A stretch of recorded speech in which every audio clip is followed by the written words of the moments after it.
How does Resident Evil, the board game, incorporate the elements of tension, horror, and intrigue all into one game? Well, let's find out. Resident Evil 3 is a game of terror, tension, typewriters, and zombies. It's a cooperative scenario-based tactical combat game, but Resident Evil 3 does a lot of things different from similar games in the genre. But the coolest thing about Resident Evil 3 is the campaign of the game is baked into the core gameplay itself. This campaign is not just a series of missions all stringed together. Within each mission, players are going to have to make choices, thinking about how it's going to affect their next mission, not necessarily just the one they are currently playing. But we're getting ahead of ourselves. The core rules in Resident Evil 3 are super simple. I was initially a little worried when I cracked open the box and found 2 pretty hefty books within, but the basics of gameplay are all written out over these 4 pages. The rest is all just additional mechanics and features that will be slowly added as you progress further into the story. Each scenario in Resident Evil 3 is set up based on the scenario guide. It'll show you how the players set up the game map, their objective for the mission, and as well any mission-specific rules. Most scenarios will add specific cards to the tension deck, adding additional danger to that specific scenario. This is also a case for items that players will be able to find within each mission, which we'll circle back to in a minute. Each round of Resident Evil 3 is made up of the player's turns, and each turn is broken up into 3 phases: action, reaction, and tension. The action phase is where players will get to do things. Each player can take up to 4 actions with their character. They can move, open or close doors, search for items, trade between players, use an item, or attack. 5 of those 6 actions are super quick to cover. When moving, you move into one adjacent square. When opening or closing a door, you just flip over an adjacent door token. When searching, remove an item token from your space to draw a random card from the corresponding item deck. When trading, you initiate the trade between you and a nearby player, and you can trade items. Or you can use one of your items as described on the item card itself. With that out of the way, the attack action is where the fun begins. When a player makes an attack action, they choose their weapon item and check the weapon's range. Each weapon card is packed with info. This icon shows that it is a weapon card. This icon shows the amount of ammo gained with each ammunition item used. Then, along the center of the card, each of these icons are linked to the icon below it. So on the left is the range of the weapon, and guns will typically have a range of line of sight, and melee weapons will have a range of 1.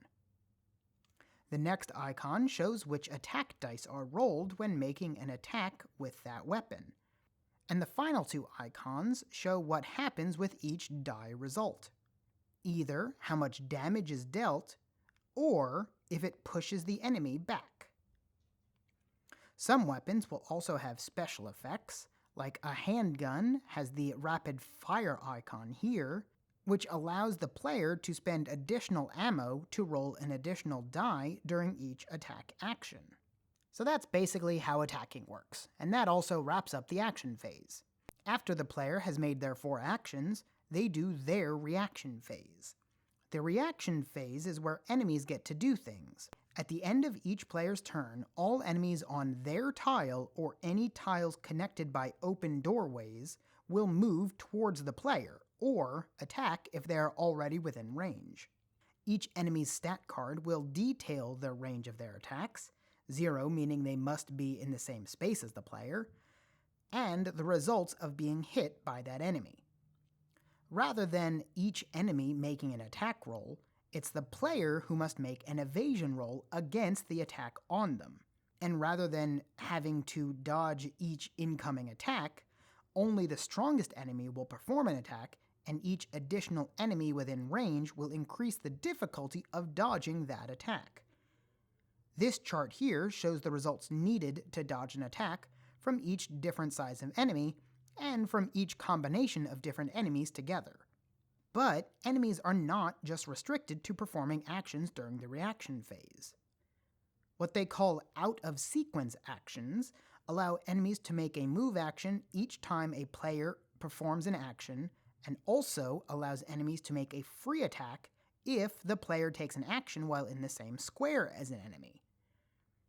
So, because enemies will get all these free actions, positioning and carefully targeting your attacks is key to making sure you don't get overwhelmed, and is also totally in theme with the whole Resident Evil games as a genre.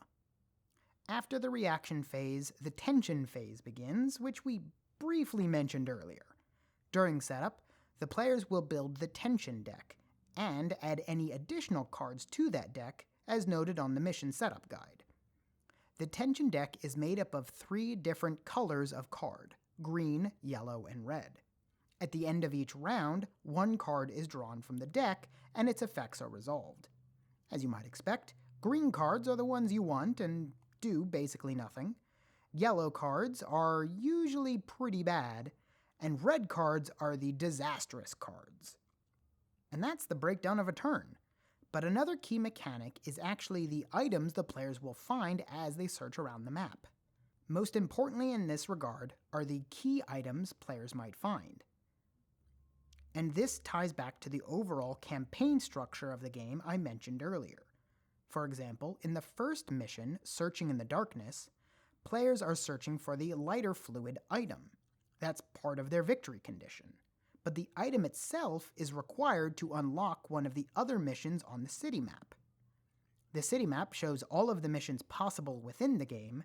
However, they're mostly undiscovered and locked off to the players at the beginning of the campaign. Only by finding these key items will players be able to unlock more of these missions. It's a really cool system which pulls the campaign management aspect that most games have away from just being simply play mission 1, then play mission 2. It instead turns it into a literal map of options, with the players having to decide where to explore to find what they might need. There are obviously a lot of other mechanics we weren't able to cover here, like, most importantly, the entire concept of how boss fights work, but also the inclusion of narrative events where player choices can affect the city as a whole, like spawning Nemesis, or how players can use ink ribbons and typewriters to eke out a little more time when the tension deck starts to run thin. Resident Evil 3 has a lot of really cool and innovative spins on the mechanics we've seen time and time again. The way so many of the gameplay elements really lean on each other makes each of those systems so tightly integrated that nothing feels like it was just tacked on for the sake of being tacked on. Overall, the Resident Evil 3 board game is a thrilling gameplay experience from top to bottom, and an excellent example of being a great representation of the source material. So if all of that sounds interesting, please go check out Resident Evil 3 the board game. If you like games like this, you should check out our video on Ghostbusters and Men in Black Ectoterrestrial Invasion. It's got the same basic structure and foundation, but it's much lighter in tone, but still features many innovative mechanics, like a monster spawning dice tower. Again, I'm Matt with Bowles. Thanks for watching. Bye.